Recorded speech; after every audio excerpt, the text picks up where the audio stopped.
सीता जी की जय जय, राम जी की जय जय, पवन पुत्र हनुमान जी की जय जय, पवन पुत्र हनुमान जी की जय जय, काली जी की जय जय, दुर्गा जी की जय जय, काली जी की जय जय, दुर्गा जी की जय जय, सरस्वती ब्रह्माणी की जय जय, सरस्वती ब्रह्मणी की जय जय, शिव जी की जय जय, पार्वती की जय जय, शिव जी की जय जय, पार्वती जी की जय जय, गजानन गणपत जी की जय जय, गजानंद गणपति जी की जय जय, गजानन भगवान की जय। तो कितने लोग भजन सुनना चाहते हैं? हाथ उठाएं। हाँ, बड़ा अच्छा लगता है भजन। ठीक है, भजन सुनने से कुछ नहीं होगा, भजन करने से होगा। ठीक है, भजन सुनने से क्या होता है? मनोरंजन होता है, और भजन करने से आत्मरंजन होता है। मनोरंजन से क्या मिलता है? सांसारिक सुख मिलता है, और आत्मरंजन क्या मिलता है? वो आध्यात्मिक सुख मिलता है। सांसारिक सुख, ए बच्चे, छोटे बच्चे ऊपर आ, बैठा ले ले ऊपर। तो क्या होता है? जो आध्यात्मिक सुख होता है वो कभी खत्म नहीं होता। ठीक है, और जो सांसारिक सुख होता है, जो मनोरंजन का होता है, वो क्षणिक होता है, कितनी देर के लिए होता है, एक क्षण में खत्म हो जाता है। ठीक है, तो सांसारिक सुख तो आप लोग जीवन भर लेते चले आए हो, लेकिन जीवन में आप लोगों को 11 दिन का आध्यात्मिक सुख लेने का मौका मिला है। वो सुख ले लोगे तो कभी खत्म नहीं होगा, लेकिन अगर उससे विचलित हो जाओगे, क्योंकि पूरा जीवन की आदत पड़ी है संसारी सुखों की, अगर यहाँ भी वही लेने लगोगे तो क्या होगा? ये जीवन खत्म है, इसके बाद मौका मिलने वाला नहीं है। जो यहाँ भजन भी होती है, कितने लोग उस भजन पर चलने को राजी हो? बताओ, चलोगे? माताएं बहनें कितनी चलेंगी? सब? चलो ठीक है। तो अगर सब लोग चलना चाहते हो तो पहले एक भजन माताओं की होगी, एक भैया लोगों की होगी, देखें कौन कौन चलता है। ठीक है, तो पहली भजन माताओं की होगी। एक बार बोलो आदि शक्ति वैष्णो रानी मैया की। मैया वैष्णो रानी की भजन आप लोग ध्यान से सुनेंगे। कितने लोग मैया वैष्णो रानी दरबार में गए हैं? हाथ उठाएं। अरे बाप रे, काफी लोग गए हैं, बड़ी खुशी की बात है कि बड़े अच्छे गांव में हम लोग आए हैं, बड़े संस्कारवान परिवार हैं। आप लोगों का रहन सहन, बोली बाड़ी हम लोगों को बहुत पसंद है। मैया से हमेशा विनती करते हैं कि हे माँ, इन सबके घर में खुशहाली लाओ। बहुत अच्छी बात है। ठीक है, तो मैया वैष्णो रानी के यहाँ गए हैं, तो वहां पर एक अर्धकुंवारी माता का स्थान है, जो एक दिन चले जाओ तो दूसरे दिन या तीसरे दिन इनका दर्शन करने का नाम मिलता है। वो अर्धकुंवारी मैया कौन है? आज मैं बता देता हूं, ध्यान से सुन लीजिएगा। वह मैया भगवान राम के युग में संकल्प ली थी कि मैं शादी करूंगी तो किससे करूंगी? भगवान राम से करूंगी। और मां ने संकल्प किया तो प्रभु को मिलना पड़ेगा, क्योंकि सच्चे दिल से अगर भगवान को याद करोगे तो भगवान को आना पड़ेगा। है तो हर जगह कण कण में बसे हुए हैं, लेकिन जब आप सच्चे दिल से याद करेंगे तो आना पड़ेगा, पक्का है। अब भगवान आए, मैया से पूछे क्या प्रण है आपका? मैया ने कहा मैं शादी तो आपसे ही करूंगी, नहीं तो आजन्मा कुंवारी रहूंगी। भगवान राम ने कहा, क्या कहा? कि जब हम वापस आएंगे, अगर पहचान जाओगे तो शादी कर लेंगे, नहीं पहचान पाओगे तो नहीं शादी करेंगे। भगवान आते हैं जीवन में, एक बार सबको मिलते हैं, लेकिन कोई पहचान नहीं पाता है, क्योंकि हमारी यह दृष्टि भगवान को देखने लायक नहीं है। तो अब भगवान भैया राम और लक्ष्मण और हनुमंत लला तीनों लोग आए और सामने से निकल गए। जब नहीं पहचान पाई तो हनुमान जी जाकर के कहे कि आपने प्रभु को नहीं पहचान पाया, इसलिए अब प्रभु आपसे शादी नहीं करेंगे। तो मां दौड़कर चरणों में गिर गई, कही प्रभु मैं बाजी तो हार गई हो, लेकिन आज मैं संकल्प लेती हूँ कि आज जन्मा कुंवारी रहूंगी, जन्मों जन्म कुंवारी रहूंगी। अब मैं किसी जन्म में शादी नहीं करूंगी, क्योंकि अपने हृदय में आपको पति मान चुकी हूँ। एक बार बोलो आदि शक्ति मैया वैष्णो रानी की। अब भगवान ने कहा कि देवी अगर तुम अपने इस संकल्प को पूरा कर ले जाओगी तो कल युग में सबसे ऊंची पूजा तुम्हारी ही होगी दुनिया में। तो आज वही वैष्णो रानी मैया की पूजा का दर्शन के लिए जो लोग गए हैं, अर्धकुंवारी मैया का दर्शन, अर्धकुंवारी इसीलिए नाम पड़ा कि आधा तो मन में पति बना ली लेकिन शादी नहीं हो पाई, तो आधा कुंवारी रह गई। तो अर्धकुंवारी मैया का दर्शन करके लोग धन्य हो जाते हैं, जीवन मरण चक्र से मुक्त हो जाता है, जीवन मरण चक्र से मुक्त हो जाता है। वहां गर्भ गुफा है, उस गुफे से जो निकलता है वह सत्य घटना है, शास्त्र में दिया हुआ है, मैंने पढ़ा भी है कि जो भी उससे निकल जाता है तो उसको दोबारा जन्म लेने की जरूरत नहीं पड़ती है।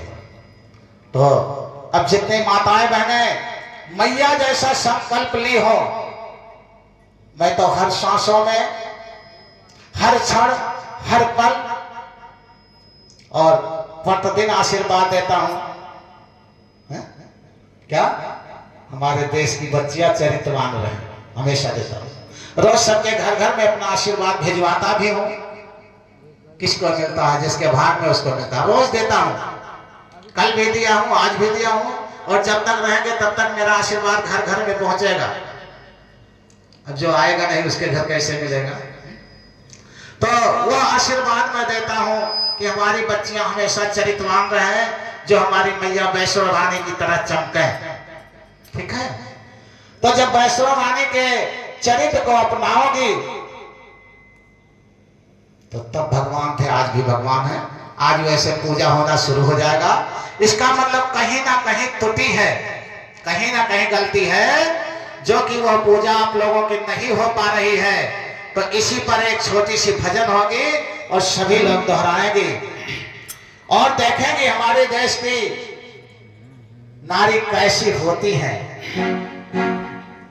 और सभी लोग दोहराएंगे और एक भजन अपना लेंगे तो जीवन में कभी भजन गाने और सुनने की जरूरत नहीं पड़ेगी। तुम्हारी भजन दुनिया गाना शुरू कर देगा। तो नारी ने नर को जन्म दिया, क्या खेल रचाया नारी ने, नारी को नर ने जन्म दिया, क्या खेल रचाया नारी ने, नारी ने नर को जन्म दिया, क्या खेल रचाया नारी ने, नारी ने नर को जन्म दिया, क्या खेल रचाए नारी ने, नारी ने नर को जन्म दिया, क्या खेल रचाया नारी ने, नारी ने नर को जन्म दिया, क्या खेल रचाए नारी ने।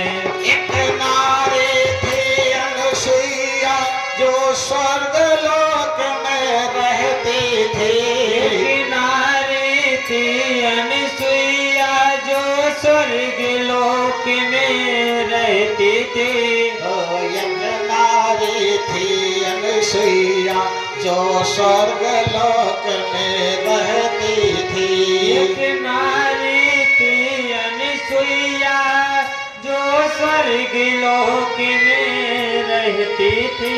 अरे ब्रह्मा विष्णु शंकर को पलने में झुलाया नारी ने, ब्रह्मा विष्णु और शंकर को पलने में झुलाया नारी ने, ब्रह्मा विष्णु शंकर को पलने में झुलाया नारी ने, ब्रह्मा विष्णु और शंकर को पलने में झुलाया नारी ने, नारी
तो प्राण बचाए नारी ने।